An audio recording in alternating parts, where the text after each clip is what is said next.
Welcome to the Heron Heads podcast. My name is Julio, and I'm joined today by some friends and fellow Inter Miami fans, Dave, Chris, and Jose.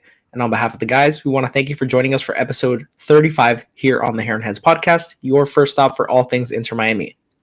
For those of you watching on YouTube, thanks so much for stopping by, and be sure to hit the like and subscribe buttons if you're enjoying the show. Before we begin, we'd like to thank our chief Heron Head Matias for your generous support. Thank you so much. And we'd also like to thank our other Heron Heads, Art, Brian, Kevin, James, and Karen. Thank you so much for your continued support. And if you'd like to support us on Patreon, you will find a link in the description wherever you are listening. So, guys, season's over for Inter Miami. So, as we get through the offseason, we'll be coming in probably once a week minimum to give some updates on Inter Miami news. We probably will have a very busy offseason. We know there's friendlies. There's already player news coming out.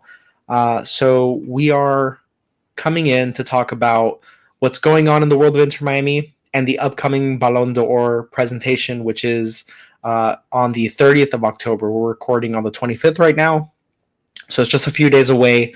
But before we get to that, let's talk about some news that has come out today. It was revealed by the club that Joseph Martinez, Victor Ulloa, and Jake Lacava will not be with this team moving forward. We knew Joseph Martinez was not going to continue with the club. Tata mentioned that at the end of the in the post-game press conference after the final Charlotte match. Victor Ulloa was a little bit surprising to me. Been with the club a long time, but sort of fell out of the graces of really being involved. Do any of those names bother you with not re-signing?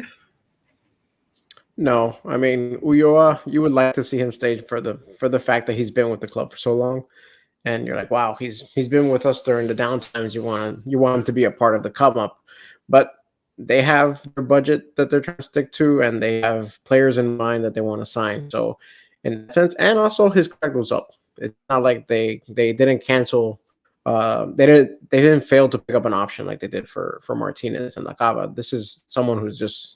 The contract's run its course, and they don't see uptick in his future. So I'm okay with all the moves. Martinez, you would have liked to see something more from him this past season, but that experiment was a failure. So no, I think there's no surprises there in those moves. I think they're just trimming the fat, honestly. They have plenty of midfielders. We saw it now towards the end. A lot of midfielders are trying to rotate in. Ulloa just doesn't fit to what they were trying to do. Joseph Martinez, just like David said, he didn't show us what he really truly had shown the MLS in the past few years. He's kind of a shell of what he used to be. So it just didn't make sense to keep him. He's very expensive. We're obviously trying to sign these other international stars here. So we're just trying to save money here and there just to make sure we could pay these guys coming in. So trimming the fat, I don't think it was really too much of a big deal. Nothing. It's definitely not hurting the team. If anything, it's going to get us better in the long run because of it. Yeah, I'm not upset about it. It's fine. We have enough players at midfield and a lot of up and coming guys at that, and I prefer to see what they have over what he has. I was never really impressed with what he brought. Joseph, I don't think it was a failure. I think he brought some good moments. He helped us a lot to win that cup. What I think is happening with him is this could be probably a declaration that we're going to be signing Luis Suarez. That's what it tells me more than anything else. It'd be amazing. I mean, it is what it is. That we want to get better. We want to win a treble, and that's where it starts in the front. Yeah, It's like the nostalgia factor of Ulloa that's just holding me back a little bit. Kind of like you said, Dave. He's been with us in the down times, but at the end of the day, the club doesn't owe anything to that. Like, we signed you to a contract, you played the contract through, the contract expired, and we're just not going to re-sign you. It's fine. From a club perspective, I understand it. Trimming the fat, like you guys said, he's 31, so he's not particularly young. We know kind of what his ceiling looks like. And Joseph Martinez is a big chunk of fat. $4 million contract. Like you said, Jose, he had some moments, and as much as we ragged on him, as much as I ragged on him in lieu of Campana, he's a goal scorer, and he had his moments. Wasn't always the best, but certainly you could do a lot worse. So just a necessary move by the club, similar to Ulloa, just in a different way, because he's just a more expensive person, a different type of player, much more dynamic, higher ceiling, higher floor. But at the end of the day, we gotta make room for these other signings that we're intending on doing, whether it's Suarez, whether it's MLS talent, all these different things factor in. So overall, I'm perfectly fine with the moves. I'm sure this is the first of quite a few that will start coming out over the next couple months. And then other news that came out regarding players in the team. We found out today that Dixon Arroyo, they have entered negotiations with Dixon Arroyo to extend his time at Inter Miami. And then also Leandro Gonzalez Pires, who's out on loan at River Plate in Argentina. There are negotiations that have begun with the player and presumably with River Plate to have him come back from loan rather than River Plate and LGP agreeing to have him be bought out by the club. Right now, they're the top of the league, and he's performing very well for them. So that's going on. I think both would be fantastic if we were able to keep them. Do you guys have any feelings for Arroyo? No, I think Arroyo is great. We've always seen him as a solid player, especially defensively. He's always shown up pretty much every match. He doesn't really have many poor matches per se. So he's done really well for us. I think it just speaks to. I think both of these moves speak to what we've been harping a lot on is the defense. We need to fix his defense. So what better way to sign someone who's solid at that already, who's been playing with us, and to also bring back someone who's been performing well on his loan, and who's going to elevate our back line, which we know needs help. We've consistently said that Christoph and Miller, they're good, but they're not it. We need something else back there. We just need some extra talent. So him coming back on loan, he's obviously performing well in River Plate. So I think it's a big plus. I think it's a big plus to bring him back. Hopefully they can pull that off and negotiate whatever it is they have to negotiate to bring him back. But I think it's definitely a plus for next season. Yeah, I really hope they bring back Gonzalez Pires. I don't know if I'm as optimistic that we can bring him back, just because I think that if the club has the buy option on him and they're doing well with him and he's been playing up to standard, I wouldn't be surprised if they do the buy option and keep him. So that will stink a little bit if we don't get him back. I would love to retain Arroyo, not as an everyday starter. I think that we've shown that Gregory is somebody that they want to play alongside with Busquets, but to have that type of player to come off the bench or to give a breather to either to Busquets or Gregory is fantastic, because we've been using Arroyo in the second half of the season as an everyday starter. And man, if you can have that caliber player in this league to be your rotational piece, I think that's a big deal. So I would love to keep Dixon Arroyo. I think that's the type of player that this club is looking for all over the place. And yeah, like it's how you let Ulloa walk. Think of it. The way that we use Ulloa is how we will probably use Arroyo. So that we're running the floor on this club. So that's a step in the right direction if we can retain him. Yeah, I think Arroyo, what he is, honestly, is a guy that you're going to put him in. He's solid. He's not going to do too much. He's not going to be anything devastating either. He's just someone that you could put while we're trying to rest guys. Since as you guys saw this year, we got killed with fatigue. We got killed with injuries. He's a very solid guy. We're not going to have those issues with him. Hopefully, I don't, God forbid, I don't know. But he's been very good for us in that sense. I'm not crazy about him. I think we have other players in that same midfield that I think I prefer to see more than him. But if we get him for a nice club friendly deal, I have no issues with it. Did you know, Julio, that Leandro Gonzalez Pires actually played? I mean, he played for Tata, but in Atlanta United, and he played very well. For that reason, I don't see if Tata wants a guy, he's gonna get him. We already know this.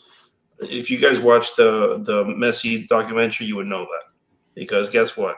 He wanted Messi, and you know what he did? He went to Messi's house. And you know what he did? He spoke to Messi's dad. Spoiler alert: he spoke to Messi. And you know what happened when he spoke to Messi? Guess what happened, Julio? What happened? He signed with Inter Miami. So that's what's going to happen now with Gonzalez Pires. He's just trying to get his guys this summer. And I'm very sorry, Charlotte, but guess what happened? You didn't make the playoffs. And you were talking a lot of crap that we didn't make it. But you know what? You were too worried about us. And you know what? You didn't make it. And guess what? Next year, we're coming. We're going to come with this guy. We're going to come with Messi. And we're going to be playing and we're going to be kicking you out of the playoffs as well. Don't worry about it. Love it. Brief little tangent. Charlotte did lose. I had to throw Charlotte in there because I guess I'll just clarify. As of the time that we're recording, Charlotte has lost to New York Red Bulls 5-2 in the play-in match. Another did you know, Jose, is did you know that LGP is Argentine? He's an Argentinian. And again, we may be seeing the Messi effect of his fellow countrymen want to play with him. And LGP's been dealing with a little bit of injury this season. He had a foot injury, he had a hamstring injury, but he's coming back. He's in good form now. And I mean, the loan period ends at the end of this year, at the end of this calendar year. So in January, that's up. And I wonder if they will sort of bake in like, oh, you can play until, I don't know, the end of January. I'm not particularly sure when the end of the Argentinian league season ends, but they may allow the club to retain him for a couple months as a sign of goodwill to then get him to come back. Who knows how these negotiations are going to go? I think he would be a fantastic addition. We talked about our priority needs in the offseason were to add depth at wingback, potentially someone to usurp Yedlin at the right back position, and we talked about center backs. And Leandro Gonzalez Pires is a proven MLS talent. He's proven talent in other leagues, and he would be an enormous addition. Someone that's already familiar with some of the players on our team. Maybe some of the youth members of our team are familiar with him that are playing first team now. Maybe the Kremaskis and David Ruiz, may have had some time in training with him. There are other players that have been here for a while that also are probably familiar with him. Campana, Yedlin come to mind. I think he would be fantastic if we brought him back. And as far as Arroyo goes, just a solid player, right? Like, you know what you're going to get. He's not out of this world. He's not like the most creative midfielder, but just very solid. A dog in defense and counter press. Well, you know what you're going to get. And I think it's very important to have players that are of that standard of just, you can plug and play them in a tight spot. He played a ton of minutes when we had the big schedule congestion. So, a fit player, someone that seemingly so far has avoided any serious injuries, good players to have, whether they're on the bench for stretches of the season or if they're getting starters minutes. I think very critical for the long-term success of the club to have players like that. And, we can talk and fantasize about bringing in a Modric and having this midfield of dreams with some of the young players and Modric and Busquets. But you need these players that are going to spell these older veterans that we're bringing in. And Arroyo will be a very good addition to do something like that. So beyond that, a couple just quick little points. Go ahead, Jose. What I also believe that Arroyo is part of the team that built the Mukhtar doghouse. I think he was one of the one of the construction workers. Yeah, I think he's very important in that aspect, at least. Perfect. So once in a while, he'll give you a rocket. Once in a while, he'll give you a rocket boot from outside the box. Hits the woodwork. You never know now. And then Campana cleans it up. It's true. Quick note. Pires is 31 years old. Let's not think like he's some young pup coming from another country. He's 31, so he's an established player. Yeah. Yes. Thank you for clarifying. He's here to win trophies, David. That's what he's here to do. Very solid defender. we're like, Ulloa, you're old. You're Well, the young. thing is, Yeah, we know it's not that he's old; it's that we know that he's not going to get better, I know. and his Yeah. ceiling Yeah, is what it is. exactly. Gonzalez's floor and ceiling are just at a different level. So if we can get him on a good deal that makes sense for the club, I'm all for it. He's a very good and capable player. So just quickly, Santi Morales and Tyler Hall, congratulations to them. They were selected to the U.S. men's youth national team for the Under-17 World Cup, which is taking place between November and December. Super cool. Great experience. It's taking place in Indonesia, which Dave can point out to you very capably on a map. And then some important news for the friendly matches that are taking place in China next week already. I can't believe we checked the dates and it's like already next week that we're playing friendlies again. The venue change for Inter Miami and Qingdao has been moved to the Wuyuan River Stadium, and I am very sorry if I'm butchering these names, but that will take place in Haikou, China. And that stadium has a capacity, Jose, did you know, of 41,000. So it will be a big crowd for MLS standards. And then the other match, which will be taking place against Chengdu in the Phoenix Hill Sports Park, seats over 60,000. So big crowds expected.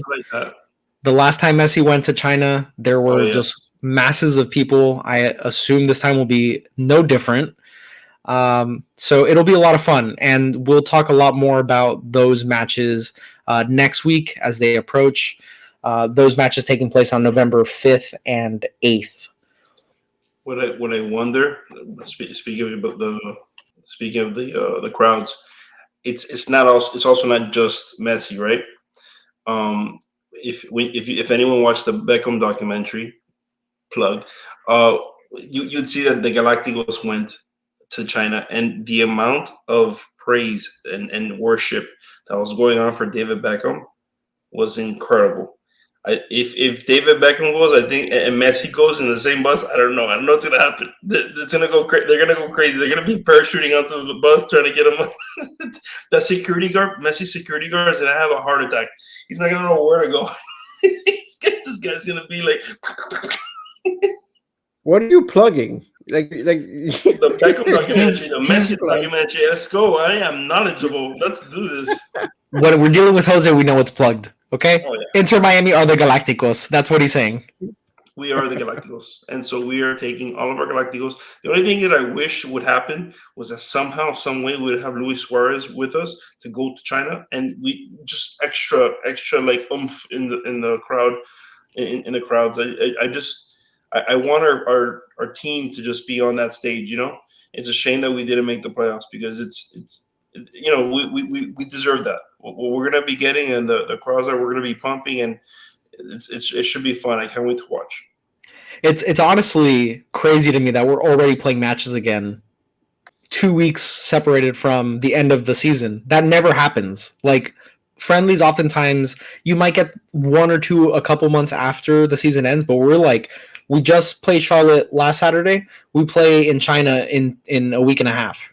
It's great. It's great for us because we don't want to get into just the doldrums of waiting for news to kind of come out. Like, we play a match. We play 2 matches in just the span of a couple weeks. Have they stated who's broadcasting those games? No, we're gonna have to. I was just gonna ask that.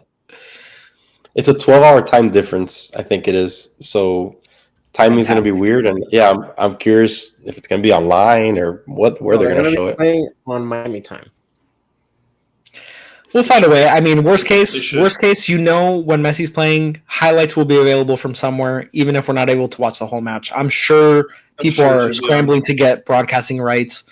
And sometimes with these friendlies, there's much more loose regulations regarding who owns the rights, who they can sell the rights to broadcast. So I'm sure the club is figuring that out. And as we approach, follow us on Twitter and Instagram, and we'll make sure to let you guys know what we find out at the Heron Heads. I'm sure there will be somewhere to watch it. I'd be surprised if Apple doesn't get it. I'd be so shocked. I wouldn't. Well, the only reason why is because, like, man, that Messi's pretty invested in that deal with Apple. You know, Why The would U.S. he ever- Open Cup was on Paramount. Okay. I don't think he's so tied to Apple TV. It's also, I mean, the club knows that Messi is what's bringing them to the forefront more than anything. But Mhm. I think it's just a fair game, and at the end of the day, it's a friendly. So there's going to be, for all we know, the rights may be held by the Chinese companies that are filming the actual game, or brought like with physical cameras at the match, and they can just sell it to whomever, right? Like Mm. the highest bidder.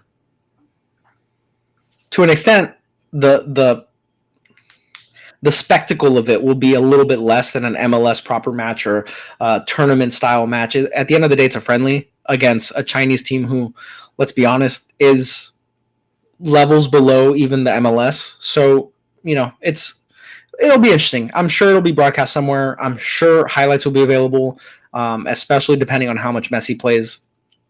I'm not too worried, but as we get closer, we'll get more information on that, and we'll probably do like a preview for the Chinese matches next week sometime. So now, it's been 20 minutes, and we haven't mentioned the Ballon d'Or other than just teasing it. So let's talk about the Ballon d'Or presented on October the 30th, and the two front runners for this year's award are Messi of Inter Miami and Erling Haaland of Manchester City. Now, all the rumors and reports and quote-unquote leaks indicate that Messi will be winning his 8th Ballon d'Or, which will be a record for the number of Ballon d'Ors.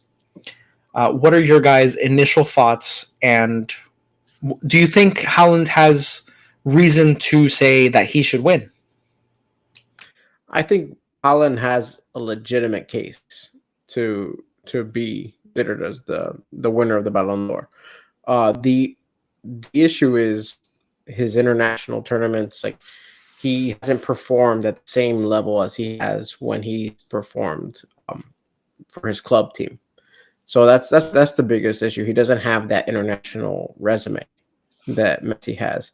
And then Messi, his biggest hurdle was getting through the World Cup, and he finally got it. So I think that's the main thing for Messi, the fact that he finally was able to win that World Cup tournament, and there's so much weight is put on the World Cup. There's every year they have the Ballon d'Or award. They don't have the World Cup every year. So I think that extra weight is placed on the winner for the World Cup. So it makes sense that Messi can come away with it. But if you throw out the World Cup, absolutely Haaland has a good argument for running away with this. But Norway did not qualify. So that's a knock. Yeah, I was gonna point that out, David, in defense of Haaland, honestly, because like you said, he had an amazing season. He had over 50 goals or whatever it was. But he won the treble with Manchester City. But it's kind of hard to knock him for the whole international thing, because let's face it, Norway is not Argentina. Even with Haaland there, they just don't have the players that Argentina has. Take out Messi and Haaland, Argentina is still a better team. They have the better players overall. So it's kind of hard to knock them for that. But yeah, I agree in a sense that if it wasn't for the World Cup, if it wasn't for that storyline of Messi finally winning his World Cup trophy, then Haaland would be the runaway winner with it. I don't think there's any argument with that. I think most of the talking points in the media is the same thing. If it wasn't for that World Cup, Haaland would just run away with this award. The guy was an absolute animal. But to back up a little bit more of Messi's resume, he didn't have a treble, but he didn't have a treble with his team per se, but he did have 3 trophies or 3 cups last season. Okay, that's something interesting to look at. The third one being the World Cup, which is not a team club trophy, but it's still his 3rd trophy in a year. So if you're looking at trophies total, he also has 3 trophies. So it's hard to make that argument for Haaland as well. But Haaland did have the statistics. Messi did have overall goal and assists. He had, I think, 1 or 2 more than Haaland total. So that's something else, a check mark on Messi's side. So I think it's closer than what people want to make it seem. But what puts it over top is the whole World Cup, the storyline. Messi finally got it. So It's a cool run, a cool comparison of both of them, especially with the age difference. People kind of forget about that. Messi's 36 and Haaland is what, 22 or 20? How old is he? He's young. He's early 20s. So it's something else to think about, that a 36-year-old is still keeping up with an early 20s young superstar. This is it's I mean, it's a great point. It's basically like the last hurrah for the old guard, the Messi and the Ronaldos. Like, we're probably not gonna see another Ballon d'Or from one of these, from the likes of these. This going forward, it's gonna be Haaland, it's gonna be Mbappe, it's gonna be these types of players that are gonna be vying for this award. So yeah, it feels great. And not only is, like, if and when Messi wins this, yes, it'll be his record 8th Ballon d'Or award, but he'll also be the first player to win the Ballon d'Or outside of Europe. So that will be awesome, and the first to win it in the United States. So as a club member in the United States, so it's just another feather in the cap for Messi. And Ronaldo would have liked to have had that opportunity and win that in the Saudi league. So yeah, it's just another thing. It's I don't want to always bring it back to the Messi Ronaldo comparisons, but I'm gonna bring it it's back to inevitable. It's the tale as old as time. There's the yin and the yang, the two different types of players, and who's the greatest. And when it comes to just the accolades and the awards, that Messi just keeps stacking them. He's stacking them over Ronaldo in this sense. So I don't want to boil it down to who has more trophies, because I think there's more nuance to it in the argument. But it feels that we have now in Inter Miami quite possibly the greatest player to ever play the sport. Just to clarify one thing that I said, for those who didn't know, I said Messi's won 3 trophies in last year's season. It was the League One French League Cup. There was a French Super Cup, and then obviously, like I said, the World Cup. So those are his 3 trophies that he won last season. Thank you for the clarification, Chris. So yeah, I mean, I agree with what everybody's saying. Basically, Haaland is definitely in the talks to win it as well. While he did not qualify for the World Cup, it's basically what we're looking at is an excellent team, an excellent the best player on the best team in a club in clubs in Europe, right? Versus a storybook, Cinderella story of Messi for how great his career has been, never being able to reach the pinnacle in a World Cup, and he won it, right? So it's one of those things where he's actually missed a Ballon d'Or because he had to. Was it the year? I think it was the year that Modric won the World Cup and he won the Ballon d'Or. The excuse then was, I believe Messi had won the treble. It was either him or Modric, and Modric won it because he won the World Cup, and Messi didn't actually. He did not. Modric got to the final. But yes, Modric was one of the players of that tournament. He had an incredible World Cup, and that was when Croatia advanced to the final against all odds. I believe they lost to France that year. And that was the year that Mbappe won his first World Cup, and he was 18 years old or whatever. Okay, they got to the final, but Modric did win the Ballon d'Or that year. Okay, that might be what I'm talking about. Okay, there was a year that they regarded the World Cup way heavier than they did anything that a player had done during the season, and I think that's what we're looking at right now. Where it's like, yeah, he had an excellent season, the best player on the best team, great. But you can't assemble a World Cup, and that's what we're looking at. You can't assemble. Sure, Chris is right. Yeah, Argentina is way better than Norway, 100%. But guess what? Do what you did in the World Cup. I don't know the title. You didn't do it. So that's what it comes down to. To do what he did, man of the match in a finals game in a World Cup, that's incredible. It is what it is. He hasn't. He with everything he's done in his football career, he's never been able to do it. He did it. So it's good perspective. And that goes to the point of the national teams not being built. Like, there are so many good national teams that have talent at every single level that it's still very hard, even though Argentina is better than Norway, yes, but Argentina may be on par with France, and some years they may be on par on paper with like England, and there's so many teams, Brazil, I mean, just the list goes on, right, of other countries that have incredible players. I mean, even Portugal, right? Belgium's golden generation, all these teams that have incredible talent up and down the pitch, and plenty of these players just go their entire careers with no World Cup. You know, we're like Ronaldo's likely not going to win a World Cup, and he's one of the greatest players of our generation. Yeah. So I think regardless of, you know, it's not a knock against Haaland that Norway did not make it to the World Cup, but it does boost the case for Messi. And it has to. And I think the story plays a huge factor in it too. Not just that Messi was in the World Cup and performed very well, but the storyline of it being his first World Cup trophy. The storyline of him being in the final and being the instrumental piece in the victory, scoring the goals that gave Argentina the lead, that retook the lead. You know, those things matter when it's an award that's presented and chosen by reporters and FIFA professionals and those types of things. Like it's not a quantifiable necessarily award. It's not given to the person that scores the most goals in this date range. Like there's so many things that are built into who gets this award, which is just like when Modric won it. There were other factors at play that made him the appropriate winner for this award. And I think Messi, without a doubt, is the most appropriate recipient of the award this year based on the World Cup. And then the club level, the PSG stuff, that helps his case. But the World Cup is the whipped cream and the cherry on top.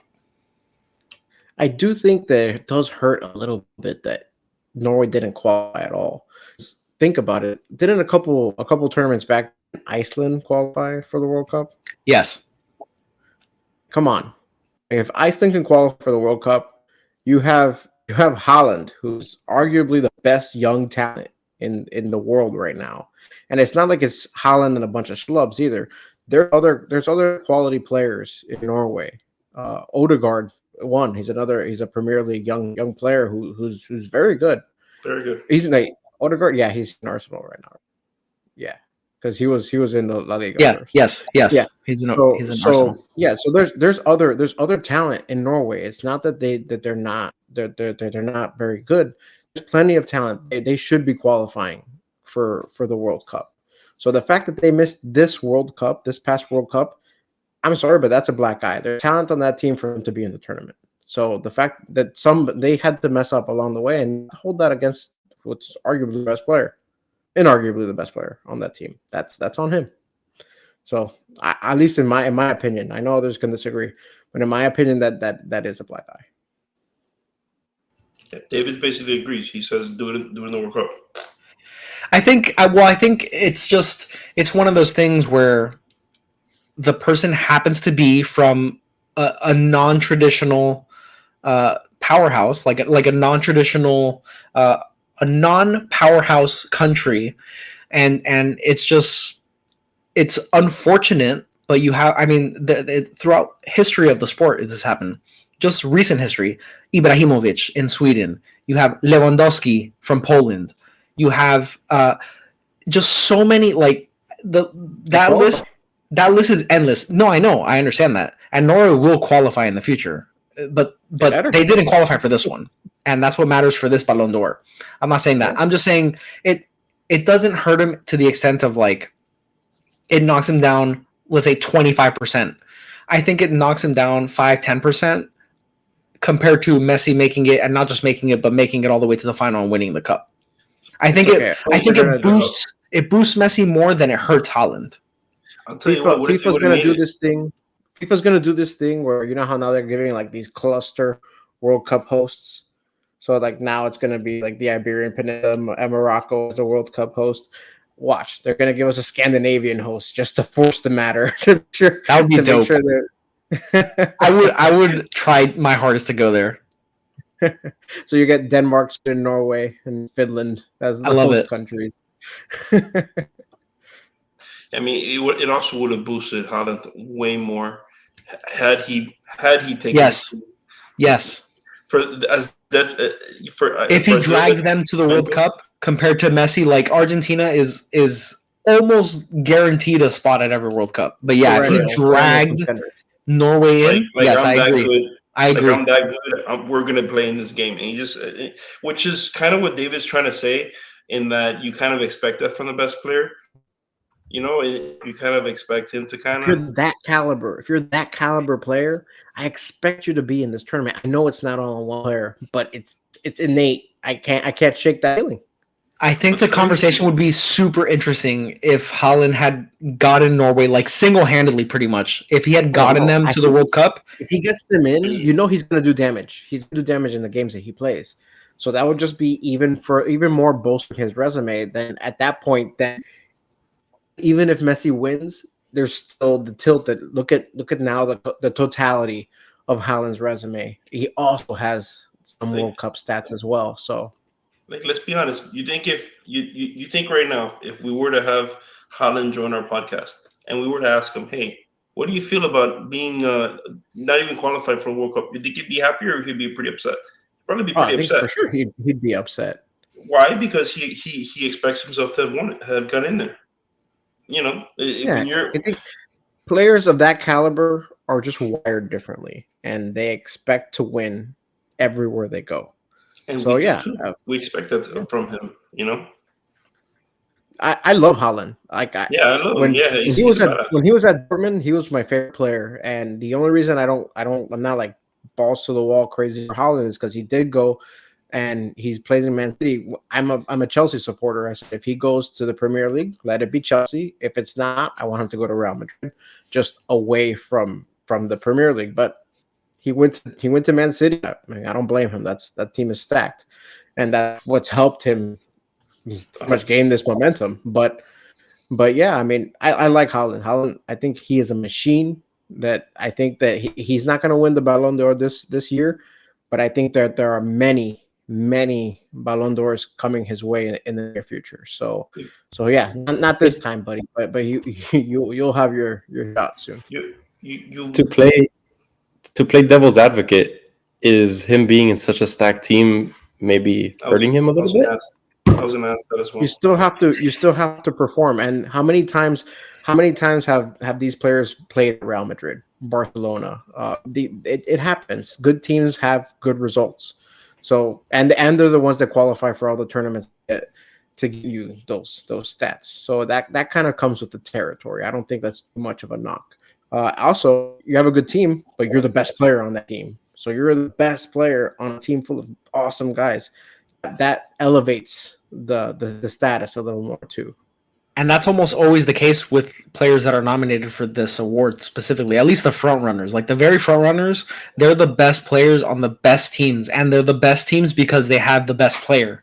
Like it's like a two-way street there. Like the clubs are so good because of these players, and the players are so much better because of the whole team. Because obviously this is such a tremendous team sport that they help each other, they balance each other in a way. And both Haaland and Messi do that for their clubs. They're at times the very best player on their team, and at times they're on such good teams that they might be second fiddle, but they're still very much the top contributors on those clubs. Like if you tune into a Man City match, this week it might be Haaland, next week it might be Kevin De Bruyne, the following week might be Bernardo Silva. Same for when Messi was at PSG. Like it might be Neymar, it might be Mbappe, it might be Messi. But you know that you're going to have a very high level contribution almost every single match from these players. So go ahead. Let me ask you a question, though. Do you think that comparing these two players on these two teams respectively, do you think that Messi was the best player in PSG? And do you think that Haaland is the best player in Man City? I think at times is the answer for both. At times, Haaland can absolutely take over a match, and at times Messi can absolutely take over a match. There are times where you are in a situation where there's a free kick at the end of the game, and Messi steps up and buries it and wins your team, like literally gives your team 3 points by a single kick that he makes. And there are times where nothing's working for Manchester City, and Haaland pops up in the box and makes an incredible, like, acrobatic kick that ends up in the back of the net, or he just buries a hat trick in the first 45 minutes of a match and just absolutely buries the opposition? I think the answer is at times. And they're not always the best player on their team, but they're consistently one of the top performers on their team. I'll say at the club level, Haaland was way more important for Man City than Messi was for PSG. But again, that's not the only thing that we're considering here. It's the World Cup, I think, is the heavyweight in this year's voting. So, but yeah, if I'm strictly going off of what Jose is asking, I think Haaland was a bigger factor for. And I'm not asking necessarily because I think that's what the Ballon d'Or is about. I think what you're saying is what I believe, Dave, where it doesn't necessarily have to be the best player in Europe to win it, right? I don't think Modric was the best player when he won it. I don't think he was. Well, there's Ronaldo was around at that time. He was doing pretty well. Messi was doing very well. They were alone better than him, but he had a magical year. The total season of the whole football season, not just the club. It's everything. And it was incredible what Modric did that year. And I kind of think of it's super similar in that where it's not about Messi being the best player. It was more so about Messi being the best when he had to be the best. You know what I mean? He was the best player. Yeah, and specifically at the World Cup, like he was awarded the best player of the World Cup. Like he was awarded the best player of the World Cup final. Like those things matter so tremendously, and it's so heavily weighted in my mind. And I imagine for all the people that put in votes for these awards, for this award, that has to weigh so much because we were talking about, I can't remember if it was earlier this episode or as we were preparing for this episode, but the World Cup happens every 4 years. There's a club season, there's the Champions League, that happens every season. But the World Cup is once every 4 years, and you don't get to build those teams. You get what you get with these teams.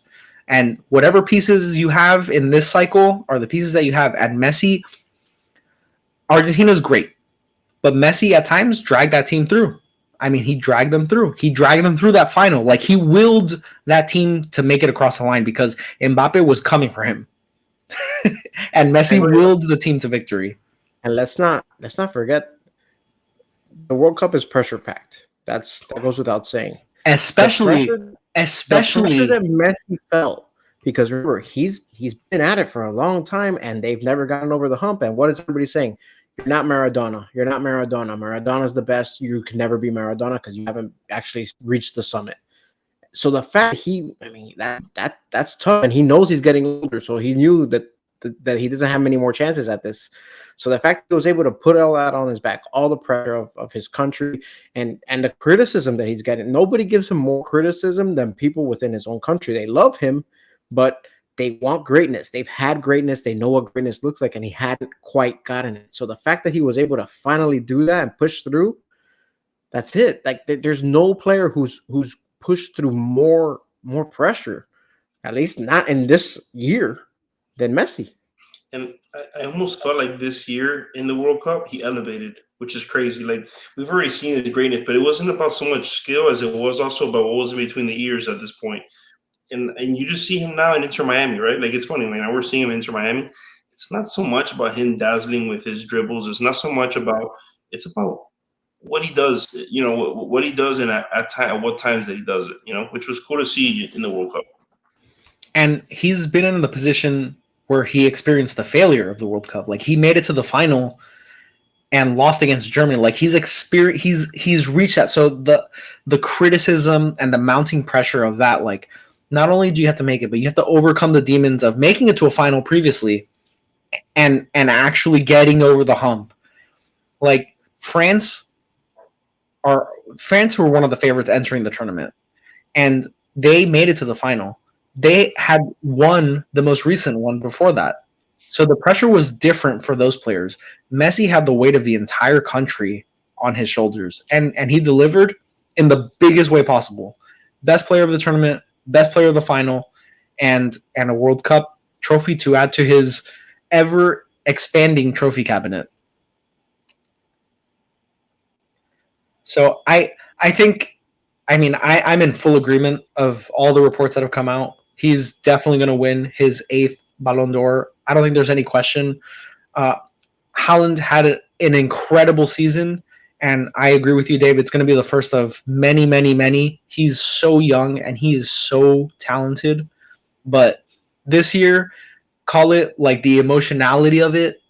But you have to give this award to Messi. You have to. It's really the only answer as far as I'm concerned. So the award presentation will be again on October 30th, and we will have confirmation that Messi has won his 8th Ballon d'Or.